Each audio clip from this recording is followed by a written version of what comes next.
The second reason is that I'm assuming here that most of you are here today on a bright, lovely Sunday morning because you are quite concerned about this particular area and this particular issue.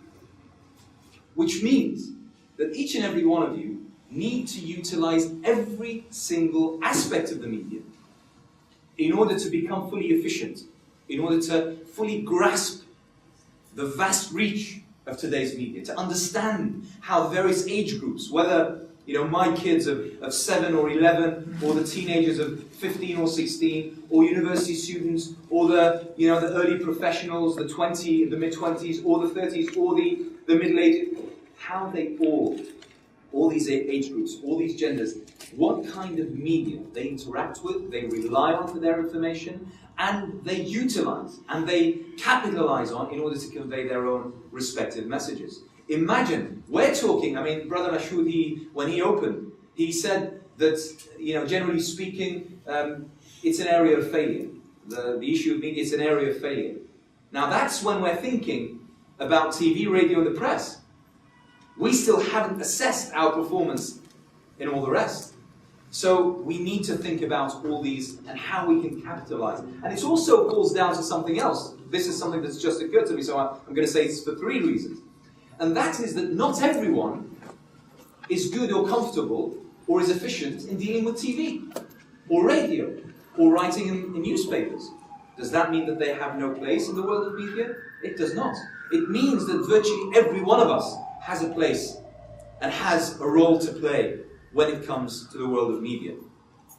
Now, moving on, the essential role of the media, I think this is very important. Let's remind ourselves and recap. And by the way, this is a very general overview of what the media is about, so that when I hand over to Brother Nuruddin and then the subsequent speakers, you can then maybe relate to some of these general concepts and maybe see how all the subsequent ideas come through. Essentially, the role of the media is this. It's to inform. Anyone disputing this? I think we're all in agreement that it's to inform. Now, I'm not judging. I'm not saying inform something that's good, something that's useful, something that's bad, detrimental. It doesn't matter. It's to inform. Also, it's to report. Again, any disputes? I doubt it. And then we have to cover. Now, what's the difference between reporting and covering? When we say a car accident on Baker Street just outside and someone got injured. I'm reporting, I'm telling you. To cover, Jazakallah khair, to cover is to actually to delve deeper beyond the surface and to analyze and to say that the driver seemed to be intoxicated and to say that the car appeared to be in an unhealthy state and to say that the person who got injured, for instance, was someone who was jaywalking. It's to actually go deeper than the mere coverage of the news. There's a news report and then there is actually going down. It's the analysis, the kind of giving you certain hints, giving you sides of the story that at first you maybe didn't realize that you needed to know, but now that you know it, you can see how useful it is to you forming that kind of overall picture. So that's the difference. And then I'm going to add something else to the mix, and I've deliberately added a question mark to educate. Because the question is, can the media presume that it has an educational role? That's a very controversial issue. I may say yes, it can presume that it has an educational role. Regardless of the fact whether it educates or not, that's not the question. The question is it part of the media's role, an objective to educate? Can the media, when setting up an organization, can I say, my duty towards my public is to educate them? Is that too presumptuous, or is it correct? So I've put it in there because I think that there can be an argument or a discussion about this, but I've put the question mark just in case. Going on to the next slide. Now, whilst those are the essential these are the essential roles of the media, to inform, to report, and to cover, and maybe to educate, but there are some byproducts. There are some things that come along. And these are where we fall into controversy about how healthy or otherwise the media is. Because no one is going to say, well, by stating the fact that there was a car accident in Baker Street, this is a bad media. I mean, you can't say whether it's bad or good. It's doing an essential job. But these byproducts are what make this media useful or otherwise. And essentially, I try to, and there are many, many byproducts, but I try to mention 5.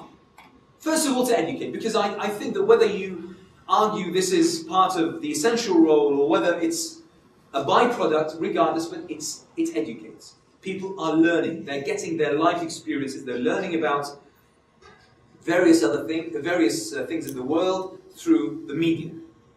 Also, to communicate. And if you go back to the forms of media that we mentioned, I'm pretty sure that we will all agree that, we can. And by the way, one of the shamefully, I watch very little TV. I mean, I have to say, I don't have to stay in hotels, and because you have times when you need to switch off after a long day's work, you switch on the TV. And I am often aghast, and Brother Nuruddin would say, because this is his area, the immense number of, the vast number of channels in the Arab world. I mean, we're talking about hundreds, something like 300 channels. I mean, just to flip through one by one, it takes you about 500 plus. It takes you seriously, about 40 minutes just to flick from one channel to another, not stopping at any one. It takes about 40 to 45 minutes. It's immense. It's immense. Now, I was interested and intrigued by some of the channels that they're only what the media people call the ticker. That's static. It doesn't move. There's no presenters. Nothing at all. And there is this ticker. And basically this ticker, the items there are people who text each other. To this, as crazy as this sounds, but I was actually hypnotized, and I sat watching for about 20 minutes. And there was nothing. It was a blank screen. I mean, not blank in terms of, but it was static. But just this ticker, and I was there 20 minutes just reading people communicating with each other, people who don't know the faces, they don't know the other people, but they're communicating from corners of the world that actually receive this particular channel.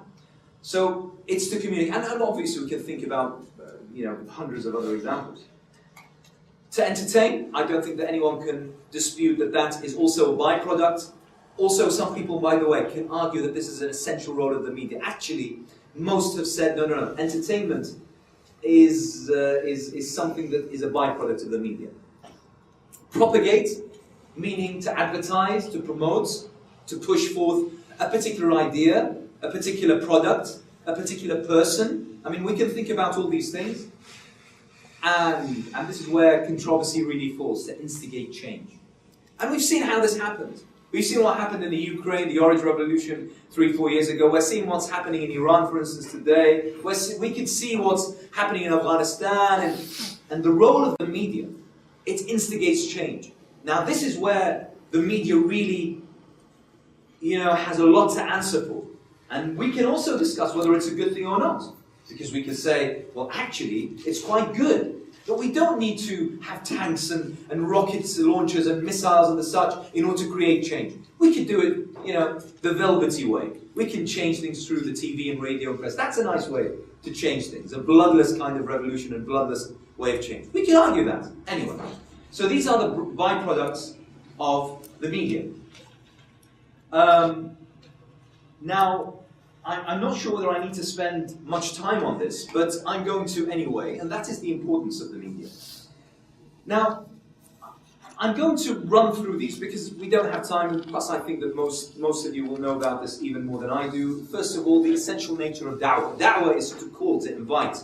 So the media is, rather than you inviting one person or 3 people or 5 people or the such that you can reach to, you're actually reaching to thousands upon thousands upon thousands. So in terms of how it fits within our overall mentality and attitude, in terms of us being du'at, callers, inviters to what is good, the media is a very, very useful tool. In fact, some may say that it's actually an essential tool of being a da'iyah.